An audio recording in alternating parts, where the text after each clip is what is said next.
O descobridor das células foi Robert Hooke, que, observando um pedaço de cortiça em 1665, notou uma membrana dura. Ele descreveu a estrutura da cortiça como semelhante a um favo de mel, composta por pequenos compartimentos, batizados de células.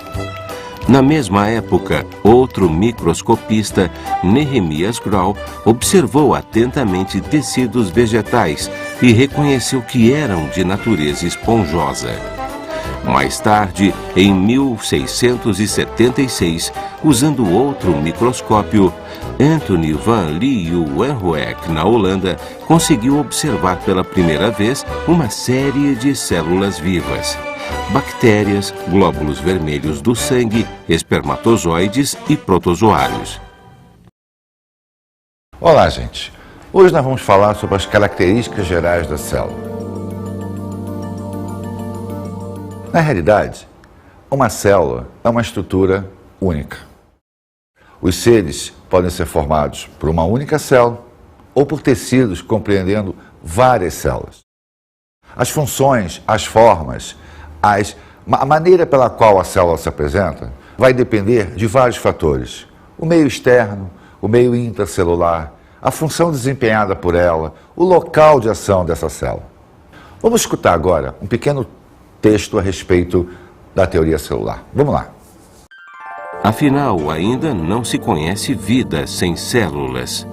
As células são, em sua grande maioria, menores do que a capacidade de resolução do olho humano. Portanto, só podem ser observadas com o uso de microscópios. A unidade de medida mais comumente empregada para mensurar as células é o micron, que corresponde à milésima parte do milímetro. 1 milímetro divididos por 1000. A maior parte das células animais e vegetais oscila entre 10 e 50 microns. Viram? A partir desse pensamento foi elaborado a teoria celular. E a teoria celular diz que todos os seres vivos são formados a partir de células. Automaticamente, a célula passa a ser a unidade morfofisiológica do ser vivo. O que é isso? É a unidade que forma e faz funcionar um ser vivo. Mas existe uma exceção. Essa exceção são os vírus. Os vírus são considerados seres extra-reino, porque eles são seres acelulares. Eles não apresentam a constituição característica de uma célula. Ele é formado apenas por uma partícula de ácido nucleico e uma cápsula de proteína. Inclusive, alguns cientistas até discutem se vírus é um ser vivo ou não, mas isso é uma outra história. Bem, vamos falar da nossa célula. A célula, então, é a unidade morfofisiológica do ser vivo e ela tem características próprias. Vamos começar falando da sua anatomia geral. Ela é formada pela membrana plasmática e citoplasma. A membrana plasmática faz a divisão entre o meio intracelular e o meio extracelular. A grande finalidade da membrana plasmática é manter a integridade da célula, fazendo com que a sua constituição interna se mantenha estável, independente do que ocorre no meio externo. Mas ela não é um muro, ela não é uma parede. Ela permite que ocorram trocas entre o meio interno e o meio externo e o meio interno. E essas trocas vão acabar levando tudo que entra e saindo com tudo que sai, da onde? Do citoplasma. O citoplasma, então, é o corpo da célula. É ali que ocorre a grande atividade química da célula. É ali que serão produzidas as substâncias essenciais. Serão produzidos resíduos também, que a membrana irá se encarregar de jogar para o meio externo. Então, o citoplasma é a essência da célula. Bem, mas alguém tinha que controlar todo esse movimento. Entra, então, os ácidos nucleicos. Os ácidos nucleicos, DNA, RNA, estão normalmente situados numa região chamada de núcleo da célula. Porém, nós encontramos os ácidos nucleicos também fora do núcleo, a nível citoplasmático, principalmente o ácido denominado de RNA, visto que ele executará as funções a nível celular que o DNA, que é a essência, a alma da célula, mandou que fosse executado. Então repara que a célula é uma unidade bem estruturada. Ela possui áreas de comando, áreas de execução e a sua delimitação em relação ao meio ambiente. Mas acontece que de vez em quando esses processos podem falhar. Pode ocorrer uma alteraçãozinha na molécula de DNA. E quando essa alteração ocorre, nós dizemos que houve uma mutação. Então a mutação é a alteração do código genético. Mas será que a mutação sempre é prejudicial? Não. Ocorre muitas das vezes que a mutação vai melhorar a qualidade de vida da célula, vai fazer com que aquela alteraçãozinha promovida no DNA, ao ser transmitida aos descendentes, faz com que esses descendentes estejam melhor adaptados ao meio em que aquela célula se encontra. Quando isso ocorre, nós dizemos que houve evolução. Caso contrário, a tendência é que essa estrutura seja eliminada do processo, para que a mutação não prejudique a futura geração daquela célula. Bem, se existe futura geração, é porque a célula tem a capacidade de se reproduzir. Na realidade, isso é uma característica da célula. E a célula pode se reproduzir de maneira assexuada ou de maneira sexuada. Isso vai depender da situação celular, se ela é apenas a formadora de um único ser ou se ela faz parte de um complexo de células que trabalham em prol de um único ser vivo. Porém, nós não podemos esquecer que, se a célula é a unidade morfofisiológica, além de formar, ela faz funcionar. E quando se fala em funcionar, se fala em produção de energia, se fala em metabolismo. Acontece que o metabolismo tem duas vias. A produção pode ser de massa ou pode ser de energia. Quando a célula tem a sua atividade metabólica voltada para a produção de massa, quer dizer, produzir proteína, crescer, produzir estrutura, nós dizemos que está ocorrendo um anabolismo. Então, o anabolismo é a parte metabólica onde se produz massa, se produz matéria orgânica.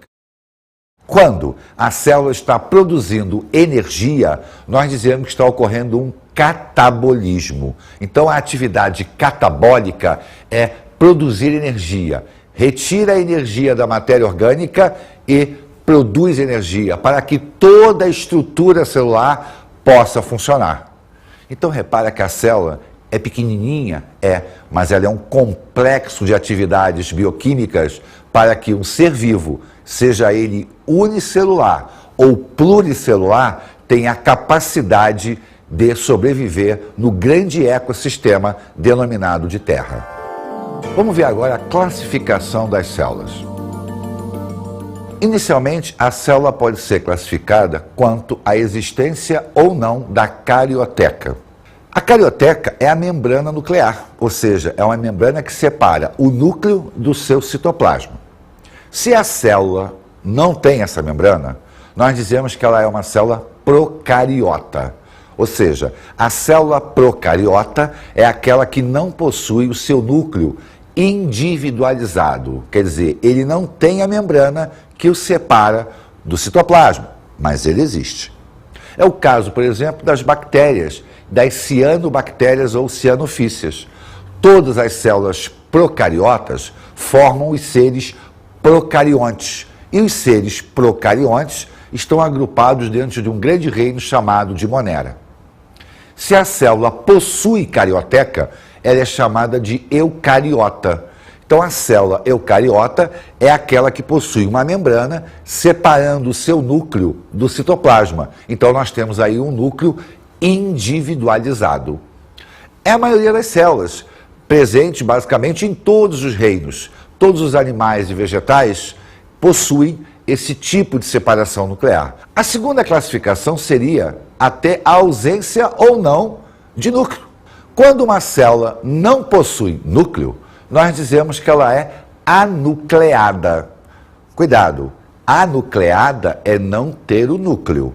Procariota é não separar o núcleo do citoplasma. Muita gente confunde isso, mas são duas coisas distintas. Nós teremos como exemplo de uma célula anucleada as nossas hemácias. As nossas células sanguíneas não possuem núcleo. As células, por exemplo, que formam o bagaço do limão também não possuem núcleo.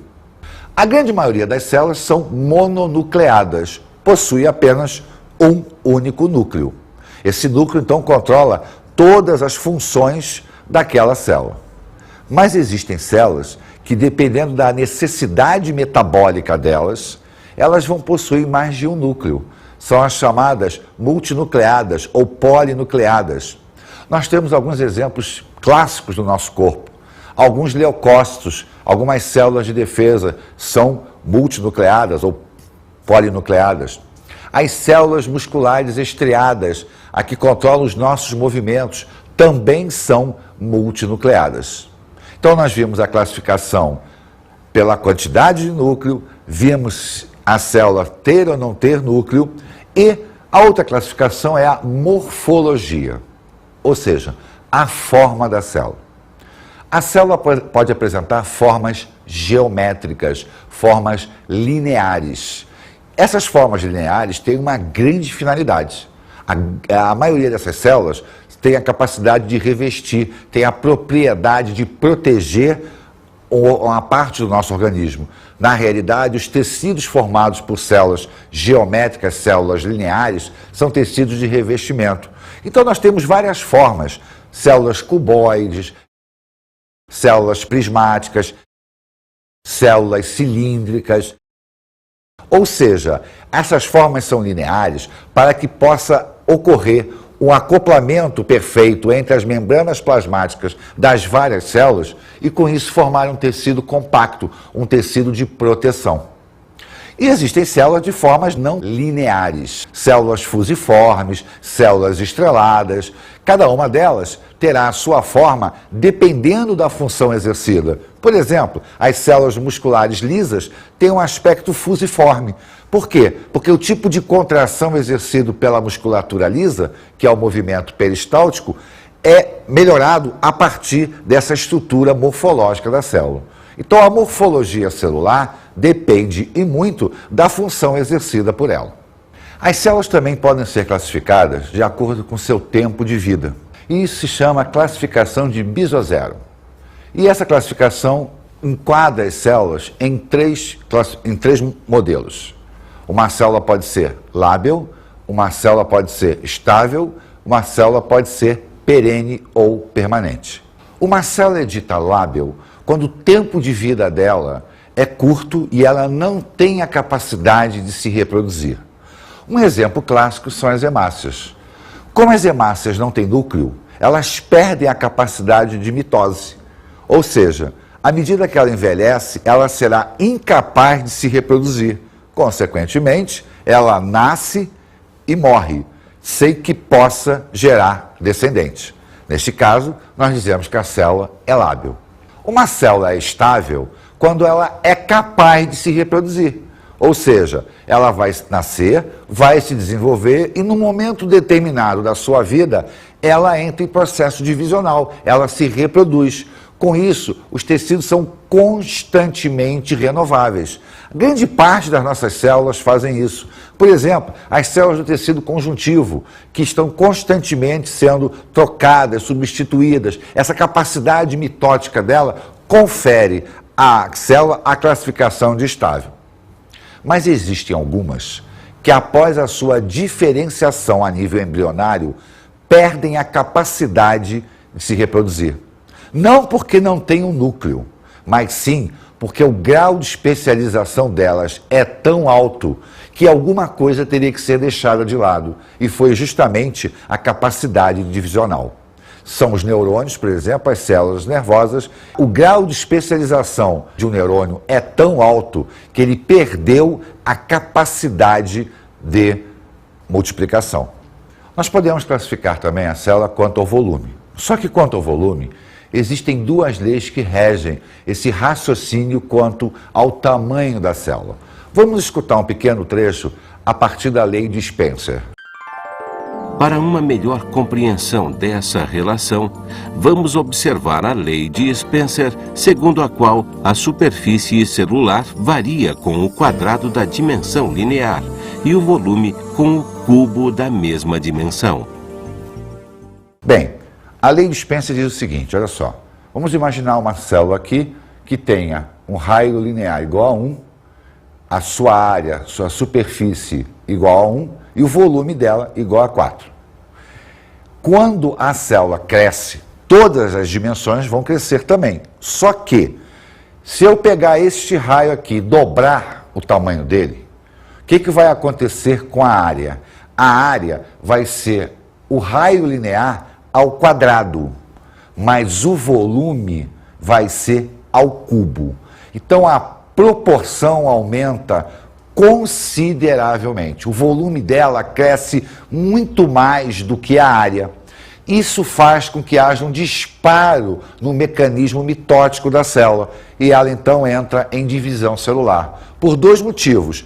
Primeiro, para evitar que haja um rompimento da membrana plasmática, por causa do aumento do volume. E segundo, porque o núcleo deixaria de ter condições de controlar uma célula tão grande. Então, esse aumento substancial no volume da célula dispara o mecanismo de divisão celular.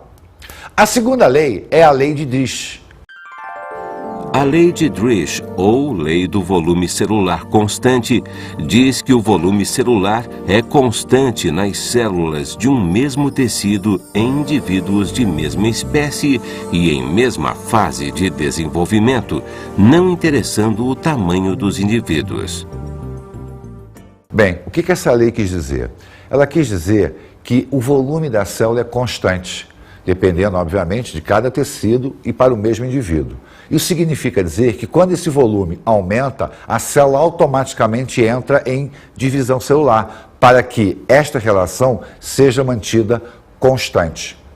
Então, há uma grande diferença entre uma lei e outra. Uma vai fazer com que a célula entre em divisão quando a proporção entre a área e o volume aumenta consideravelmente. A outra diz que basta que o volume se altere para que a célula se divida e mantenha esse volume constante.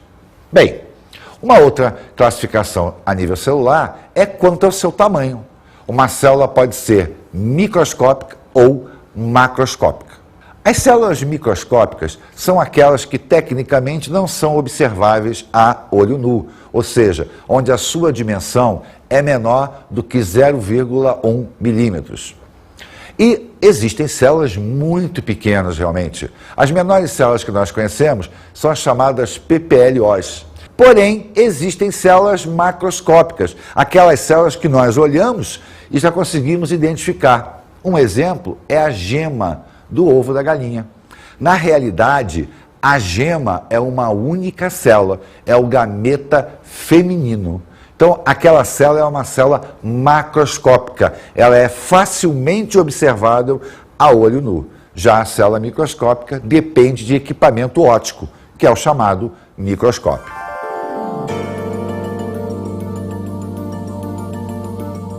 A célula, quanto à sua estrutura celular, ela é dividida em dois grandes blocos. As células ditas procariontes e as células ditas eucariontes. Na realidade, essa classificação, quando a gente fala apenas da célula, o correto seria procariota, eucariota. Mas a célula forma o ser. Então o ser é procarionte e eucarionte. Vamos começar a falar do ser procarionte, que é o mais elementar, formado pela mais elementar célula.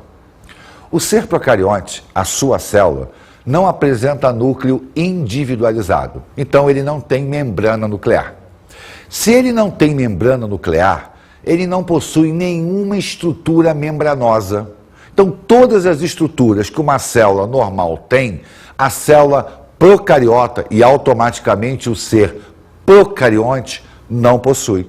Ele não possui retículo endoplasmático, ele não possui mitocôndria, ele não possui complexo de Golgi, ele não possui vacúolo, ou seja, nenhuma estrutura que tenha na sua formação membranas. porém possui muito ribossomo. Por quê? Porque o ribossomo é responsável pela síntese de proteína e seja uma célula simples ou uma célula complexa, a produção de proteína ela é essencial para a sobrevivência e perpetuação daquela célula. Uma outra característica do ser procarionte é não ter o núcleo individualizado, que, aliás, é o que faz com que ele tenha essa nomenclatura, procariontes.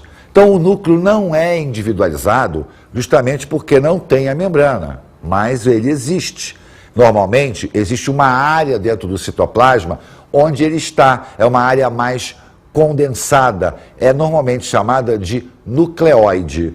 Tá? Então, as bactérias, por exemplo, possuem seu nucleoide, que é a área do núcleo. É uma área de concentração proteica maior, onde nós vamos encontrar o material genético da célula, o DNA. Já a célula eucariota, que forma o ser eucarionte, possui o núcleo individualizado. Não só possui o núcleo individualizado, como possui todas as estruturas membranosas. Por isso, nós temos uma gama de células. Mas existe uma classificação básica, uma célula dita de origem animal, uma célula dita de origem vegetal. E é óbvio, se existe esse tipo de diferença, existirão também órgãos comuns às duas células e órgãos exclusivos de uma célula animal e de uma célula vegetal. Quando a gente fala em célula animal, nós teríamos como órgão comum, vamos ver assim, né? Comuns às células animais e também às células vegetais. Eu teria o quê? Mitocôndrias. Por quê? A mitocôndria é responsável pela produção de energia. Eu teria o retículo endoplasmático, que são redes de canais que fazem o transporte de substância no interior da célula. Teríamos também o complexo de Golgi, que faz o quê? O armazenamento de substâncias e a síntese de alguns produtos também. Teríamos ribossomos, que são responsáveis pela síntese de proteína. Então, olha só, mitocôndria, retículo endoplasmático, complexo de Golgi, ribossomo, independe da célula ser animal ou a célula ser vegetal. Ele vai existir. Mas quando eu penso só na animal, eu vou ter órgãos exclusivos. Por exemplo, o lisossomo. O lisossomo é um órgão responsável pelo mecanismo de digestão intracelular. Bem, só faz digestão alguém que come. A célula animal, ela tem que absorver alimento. A célula vegetal, ela é capaz de produzir o seu próprio alimento. Se ela já produz o elemento essencial para ela, ela não tem que digerir. Logo, ela não vai possuir um órgão que faça digestão intracelular. Então, o lisossomo é um órgão exclusivo de uma célula animal. Uma outra estrutura também é o chamado centríolo. O centríolo é uma estrutura formada por microtúbulos de proteína que irá, entre outras coisinhas, organizar o fuso para a divisão celular. Ocorre que divisão celular com fusos é uma exclusividade de célula animal. A célula vegetal, ela tem até esses microtúbulos, mas não forma fuso para a divisão celular. Logo, se ela não forma fuso, ela não precisa ter uma estrutura própria para fazer isso. Então, o centríolo passa a ser uma estrutura de origem exclusivamente animal. E o vegetal, será que ele não tem nenhuma estrutura exclusiva? Tem. Ele tem o cloroplasto, ou melhor, os plastos de uma maneira geral, que são, em tese, estruturas de armazenamento. Sendo que, dentro desses plastos, existe um grupo chamados de cromoplastos, que são os plastos que armazenam pigmentos. E dentro dos cromoplastos, eu vou encontrar o cloroplasto, que é o plasto responsável pela atividade fotossintética. Ora, fotossíntese é uma exclusividade de uma célula vegetal. Célula animal não faz fotossíntese. Logo, eu só vou encontrar o cloroplasto em células vegetais. Então, reparem que nós temos órgãos comuns às duas células e órgãos exclusivos de célula animal e de célula vegetal. Vamos dar uma olhadinha agora num quadro que resume todas essas estruturas, mostrando quem existe em comum para as duas células e quem são exclusivos de animal ou exclusivos de vegetal. Vamos olhar esse quadro. Nós temos aqui um quadro que resume tudo que nós falamos, as estruturas, a célula animal e a célula vegetal. Então, a membrana plasmática nós encontramos na célula animal, na célula vegetal. A membrana celulósica é um revestimento externo à célula, é um revestimento de reforço, formado por celulose. Logo, não existe em célula animal, só existe em célula vegetal. Membrana nuclear, como nós estamos falando de célula eucariota, e os seres são eucariontes, tanto célula animal quanto célula vegetal possui membrana nuclear. Mitocôndria, estrutura responsável pela produção de energia. Então, existe em célula animal, existe em célula vegetal. Cloroplasto, responsável pelo mecanismo de fotossíntese. Animal não faz fotossíntese, então ele não existe em célula animal, mas existe em célula vegetal. O retículo endoplasmático, seja ele granular ou agranular, existe tanto em animal quanto em vegetal. Ribossomo, que é a estrutura responsável pela síntese de proteína, existe em animal, existe em vegetal. Lisossomo, o órgão responsável pelo processo de digestão intracelular. Digestão é uma exclusividade animal, então ele existe em célula animal, mas não existe em célula vegetal. Centríolo, aquele órgãozinho que controla a divisão celular na formação dos fusos cromáticos. Não existe na animal, mas não existe na vegetal. O vacúolo. O vacúolo é um compartimento, né? Ele é um grande espaço, uma bolsa existente dentro do citoplasma. Célula animal e célula vegetal possuem vacúolo. A diferença está no tamanho. Na célula animal, ele normalmente é pequeno.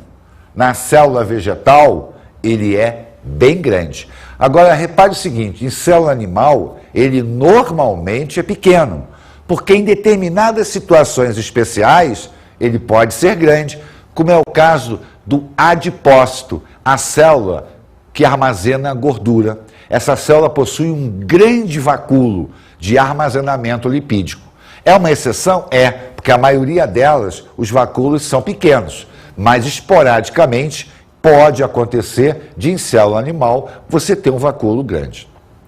A cromatina é um material genético, e material genético existe em qualquer célula, inclusive nas procariotas. Então está presente em célula animal e está presente em célula vegetal. Então você observa que a grande maioria dos órgãos citoplasmáticos, dos órgãos celulares, são comuns às duas células. Raros são os órgãos exclusivos, tá? Eles existem, mas se comparados à gama de estruturas celulares, eles representam um contingente infinitamente pequeno. Vamos agora às nossas dicas de estudo.